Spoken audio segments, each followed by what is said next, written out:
एक गांव में एक किसान रहता था। उस गांव के बाहर एक छोटा सा खेत था। एक बार फसल बोने के कुछ दिनों बाद उसके खेत में चिड़िया ने घोंसला बना लिया।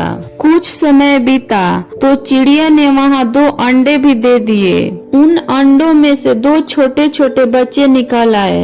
वे बड़े मजे से उस खेत में अपना जीवन गुजारने लगे। कुछ महीनों बाद फसल कटाई का समय आ गया। गांव के सभी किसान अपने खेत की फसल की कटाई में लग गए। अब चिड़िया और उसके बच्चे का वह खेत छोड़कर नए स्थान पर जाने का समय आ गया था। एक दिन खेत में चिड़िया के बच्चों ने किसान को ये कहते सुना कि कल मैं फसल कटाई के लिए अपने पड़ोसी से पूछूंगा और उसे खेत में भेजूंगा। यह सुनकर चिड़िया के बच्चे परेशान हो गए। उस समय चिड़िया कहीं गई थी। जब वह वापस लौटी तो बच्चों ने उसे किसान की बात बताते हुए कहा, माँ आज हमारे यहाँ अंतिम दिन है। रात में हमें दूसरे स्थान के लिए यहाँ से निकलना होगा।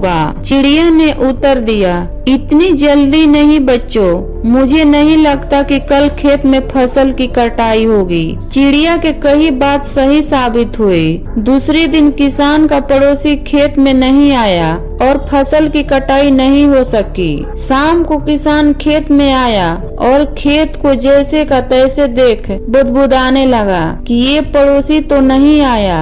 ऐसा करता हूँ, कल अपने किसी रिश्तेदार को भेज देता हूँ। चिड़िया के बच्चों ने फिर से किसान की बात सुन ली और परेशान हो गए। जब चिड़िया को उन्होंने ये बात बताई तो वह बोली, तुम लोग चिंता मत करो, आज रात हमें जाने की जरूरत नहीं है। मुझे नहीं लगता कि किसान का रिश्तेदार आएगा। ठीक ऐसा ही हुआ और किसान का रिश्तेदार अगले दिन खेत नहीं पहुंचा।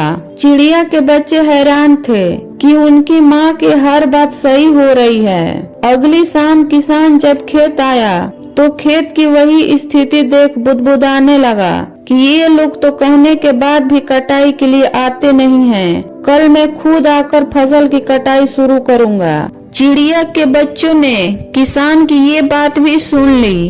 अपनी माँ को जब उन्होंने ये बताया तो वो बोली, बच्चों अब समय आ गया है ये खेत छोड़ने का। हम आज रात ही ये खेत छोड़कर दूसरी जगह चले जाएंगे।